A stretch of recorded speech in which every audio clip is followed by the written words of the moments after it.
كيخدموا 12 ساعه 16 ساعه، كيخدم النهار كامل باش يجيب 100 درهم او 120 درهم بالسميك، في الوقت اللي انه كاين ناس اخرين ناعسين في ديورهم واكلين شاربين عاطينها المساريه. وكاين منهم اللي كيستافد من السيارات كيستافد من السياره ديال الجماعه والمازوت ديال الجماعه وما الى ذلك، وهو جالس في دارو ما كيقوم حتى بشي مهام. بعد الاطلاع على الملفات ديال المرشحين ديال بعض المناصب في مدينه الرباط، لقاو بان واحد المنصب ديال المدير العام للمصالح دوزوا بزاف ديال الناس دوزوا المباراة، وكاين منهم اللي ما عيطولهمش كاع المباراة، فقط انهم دفعوا الملفات ديالهم وما تواصلوا معهم، تم اقصائهم مباشرة بدون اي مبرر. هادشي هذا اللي كيجي في سميتو عليه في التقرير، ماشي ديالي انا، ماشي جايبو من راسي، هذا التقرير ديال المجلس على الحسابات.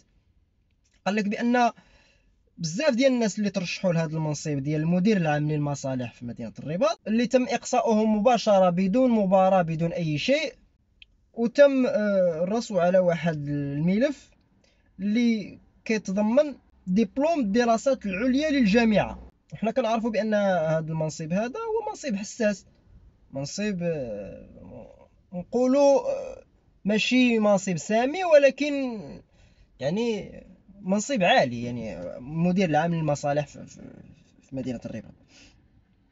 لقاو بأن هذا الدبلوم هذا لا يخول لك المرور إلى هذه المباراة أو لا شغل هذا المنصب. كيفاش أن الناس آخرين اللي المرشحين الآخرين اللي تم الرفض ديال الملفات ديالهم مباشرة، وهذا السيد هذا دوزوه لحقاش عنده هذا الدبلوم ديال الدراسات العليا للجامعة.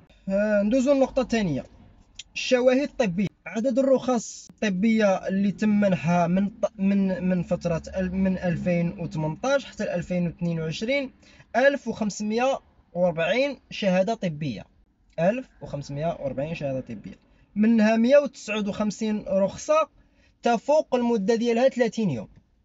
انا ما كنهضرش على الرخصة ديال نهار يومين 3 ايام، هذاك كاع ما كيدفع له رخصه لا والو، كيمشي يغيب ويقضي شغالاته وينعس ويسافر الا بغى يدير شي حاجه ويرجع ويخدم عادي بدون مبرر. حنا كنهضروا هنايا على 159 رخصه اللي تعطات المده ديالها اكثر من شهر. حنا كنعرفوا الرخص اللي كتكون في المده كتكون امراض اللي هي مزمنه ولا عمليات ولا حوادث ولا شيء من هذا القبيل. اذا عدد الموظفين ديال المصالح الجماعيه هو 1400 موظف في مدينة الرباط. ملي تم الجرد ديال هاد الأسماء ديال الموظفين وحسب المبررات اللي عطاها، ملي تم الجرد ديال هاد العدد ديال الموظفين اللي هو 1400، لقاو بأن 77 موظف يتقاضون أجورهم ولا يوجد لهم أي بيانات في الجماعة. وهنا غنحيلكم على الفيديو ديال اللي تكلمت فيه على الجماعة ديال الرباط والعمدة السابقة ديال الرباط وحزب التجمع الوطني وانا نحشم نقول الاحرار، بصراحة نحشم نقول الاحرار، التجمع الوطني لا وطني لشي حاجة اخرى ما نعرف. 77 موظف كيتخلصوا وما كاينينش، ما كايناش ما مسجلينش كاع في الجامعه، يعني ما توظفوش في هذه الجامعه هذه، وكيتخلصوا من الجامعه من الخزينه الاقليميه ديال الجامعه. يعني ملي جاو يقارنوا بالعدد الموظفين اللي مصرح به من طرف الجامعه ومشاو يقارنوه مع السجلات ديال الصاليرات اللي كيخرجوا من الخزينه الاقليميه، لقاو بان 77 موظف اللي كيتخلصوا من الخزينه الاقليميه ما عندهمش سجلات في الجامعه، غير موظفين في الجامعه ولا ينتمون الى الجامعه ولا اي جهه، ربما ينتمون الى حزب كيف ما قلت في الفيديو السابق. اذا من المسؤول وشكون اللي غيتحرك في هذا الملف هذا؟ هو المجلس الاعلى للحسابات، هو عطانا التقرير، ولكن اين هي الجهه التي تتحرك وتحاسب المسؤول على هذه الفضائح هذه؟ وحنا كنتكلموا هنايا على العاصمه، ماشي شي جماعه قرويه في شي خلا ولا في المغرب المنسي او المغرب قريبه للمقاطعه او للجماعه باش انه يقضي فيها حاجته.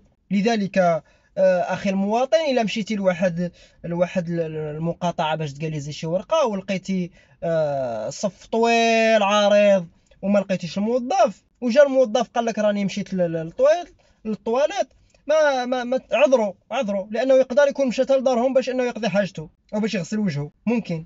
اذا حنا كنتكلموا على مدينه الرباط العاصمه، ما بالك انه الا مشينا لشي جماعات اخرين في الثلث الخالي، شنو غادي يكون النتيجه؟ انا كيبان لي في المقاطعات خدام غير المقدم هو اللي كيمشي ويجي كيتخلص. كتمشي للمقاطعه كتلقى المقدم والشيخ هما اللي كيديروا جميع الاجراءات، جميع المهام كيقوموا بها. والى هنا غتكون الحلقه ديال اليوم سالات.